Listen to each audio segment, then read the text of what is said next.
Hello, everyone. Welcome back to another regional series. This month we are looking at Abruzzo, and specifically this lesson will be looking at the gnocchetti pairing. So what I've recommended for you to try in this case is three different whites.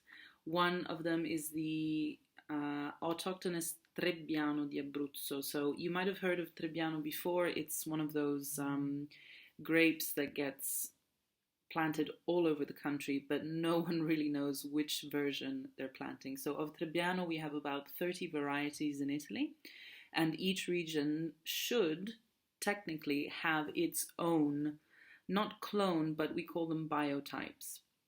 So despite the fact this is what should be happening, the reality of it is that technically everybody plants Trebbiano Toscano, which is a very easy growing, late ripening variety. It's very easy to plant, very easy to rear, very easy to make wine from.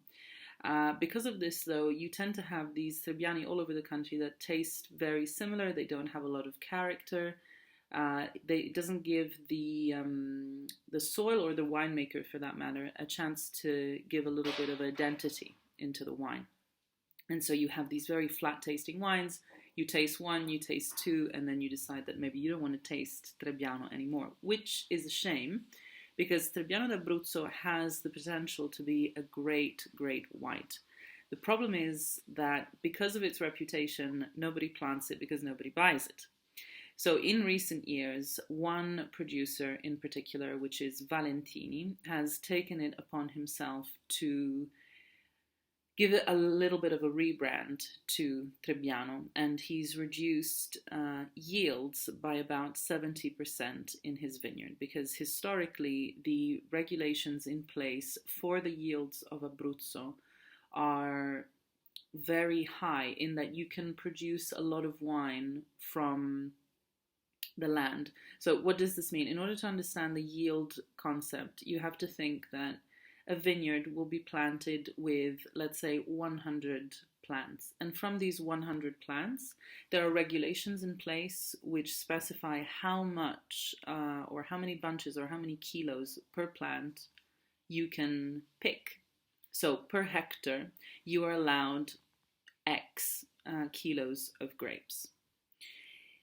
If this is a high number, if this is a high ratio, then what happens is that you overproduce. So you produce a lot of grapes, which aren't necessarily very good.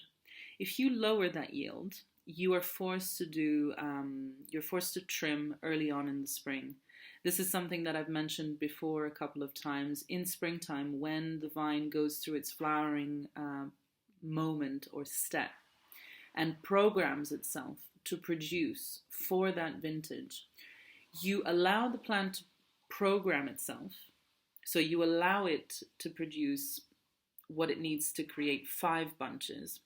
And then about late May, mid-June-ish, you go in and you cut 3 of those 5 bunches.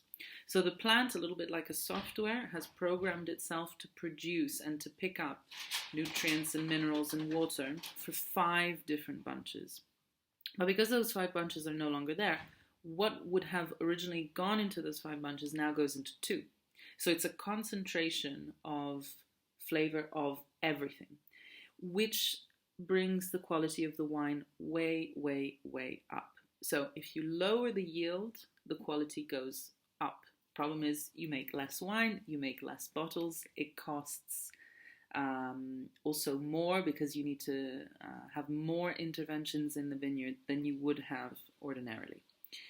Bearing that in mind, though, if you have wines that reach a certain level of quality, they reach a certain potential in terms of aging, the wines that Valentini makes, the white wines, which notoriously hard to age, very easy to spoil, and so on, they last for 30, 40 years, no problem. So, of course, a bottle like that is no longer sold at 5 or 6 euros. It's sold at 60. So, in the end, you are coming back on your investment because every time you sell a bottle, you make up for it. Problem is that in Italy, this is not so widely accepted because we're not used to paying 60 euros for a bottle of wine. while this is much more common in France because of all the cru system and because they are so committed to the quality of their wine, they are used to paying so much for a bottle. Not that it's not a question of can I afford it or not. They're just used to spending that amount. For example, in the US, I know it's notoriously hard to go out for dinner or lunch, for example, without spending quite a bit on a bottle of wine. Whereas here in Italy, it's very, very normal to go out and spend maybe 15 euros, 20, 25 euros on a good bottle of wine. And that's really the most that you might end up paying. So it's a question of trying to reacclimatize people to the idea that maybe sometimes you should spend a little bit more. Maybe some wines you just have to spend that much for them to be good. So Trebbiano d'Abruzzo, in terms of flavor and character and what the wine is like, it's a big body that is not created by alcohol or sugar. It is the minerality and the persistence of the wine that once you sip it, you really get a big, big fan of flavors. And it always ends with this very elegant almond note, which is beautiful, very, very cleansing to the palate. It also has slight tannins that tend to come in through the wood in which it is aged, which a lot of producers choose to do. But other than that, it's a very fresh mineral wine with citrus notes. You have a little bit of white stone fruit, like white peaches. It's quite delicate on the nose. In the mouth, it's a whole other story, also depending on the vintage. But it's incredibly round, it's incredibly big, it's full of great flavor, and it really pairs well with things like things that are a little bit more not necessarily complex, but require a little bit more boldness to go along with them, especially if you want to keep up between the plate and the glass. The other two wines that I mentioned, that I introduced, that are possible pairings are Passerina and Pecorino, and these are some of the great value wines of the mid to southern Italy. So both of these wines are produced fairly easily. If you keep these grapes in the region where they were born, they behave very, very well. They require little to no intervention. They develop this really nice acidity which maintains. These are wines that you can drink immediately, so I'm not necessarily going to suggest that you age these. You can maybe buy a slightly better one and see what happens. 5 years down the line, it might be a good experiment. But generally speaking, these are easily drinkable, high acidity, high minerality whites that are great in terms of value because the cost is much lower than the bottles that I mentioned before with the Trebbiano.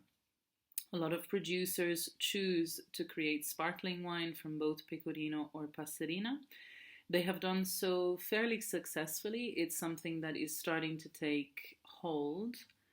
Not necessarily on a wide scale, also because the production is quite limited, and also because the majority of Italians are used to drinking things like Prosecco and Franciacorta for their bubbles, so they're not so used to the idea that a white wine region can also yield good spumanti, so good sparkling wines. But this is the case. I've had the chance to try quite a few. A lot of them are done in the ancestral method, so there is less, there isn't such a large fermentation, or rather the fermentation does not occur in such large vessels. So it is actually quite a really elegant, fine, sparkling wine for a lot less than you might pay for, say, a champagne or anything else. So what these three wines have in common is that they all have a really nice acidity paired with a nice minerality. And instead of separating these two elements, if you combine them together, they create that identity of a wine that is perfect for the plate that you're making today. So Gnocchetti, they tend to have a sweet tendency. Pasta in general, once boiled and salted, I say it has a sweet tendency because it is a carbohydrate. and it comes across as sweet to your palate, despite the fact we know it's not sweet, it's salty, but this is the tendency. And things like salted cod or other fish-based sauces. So let's not forget that Abruzzo is largely divided into two parts: the mountainous area and the coastal area, the Trabocchi coast. So there is a whole other identity to the region that is not meat-based, it's not cheese-based, it's all about fish. So these wines are great in terms of accompanying that specific tradition. And because they have this strong regional character where we taste them and we say, that's a wine from Abruzzo because it's got that minerality paired with that acidity and it creates that specific third element. These are wines that create balance because acidity and minerality are the hard components of wine which go in to counteract the soft parts of the dish. So things like pastas or fish, the sweetness, the delicate elements of those dishes. I had the chance to try a Pecorino, which was blended with a Chardonnay recently from 2014, so quite a few years old. And I thought it was incredible. It really blew me away because it had the elegance and the complexity and the body of a wine that I would expect to find in, say, Germany, for example. Same goes for some Trebbiano that I've tried, aged Trebbiano. They age beautifully. They're incredibly complex wines, and you just don't expect it because Abruzzo is not known for great wines or great white wines. It's known for great red wines, which we'll be talking about next time. So we're talking about things like Montepulciano d'Abruzzo. Yes, everybody knows it's a big red wine, very famous, very big on the mouth. But these whites are something to look out for. They're not famous yet. People are not raising their prices because of their fame. So if you can, definitely something to buy quite a bit of and use it on different dishes.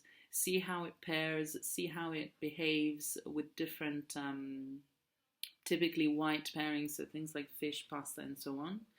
And it's nice to experiment with them. They're nice, easy drinking wines, even as we're going into spring and summer. They're perfect just to have on hand. It's a pleasant, clean wine without too much heat to it, too much sun, too much alcohol, so it's not so heavy in terms of digestion as well. But they still have that character that they're not just those white, flat wines from the north that are not made with enough to go in them so that when you drink them, they are satisfying, right? So I have a bit of a problem with wines like Pinot Grigio from Veneto because to me it's a very empty wine. There's not a lot to it. It's a little bit too simple for me.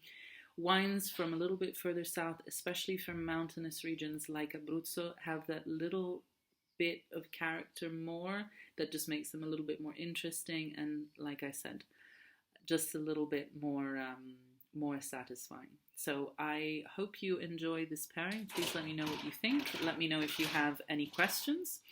And I will see you next week, and we will be talking about Montepulciano d'Abruzzo, and that will be a whole other different conversation. In the meantime, happy cooking, and I'll see you soon.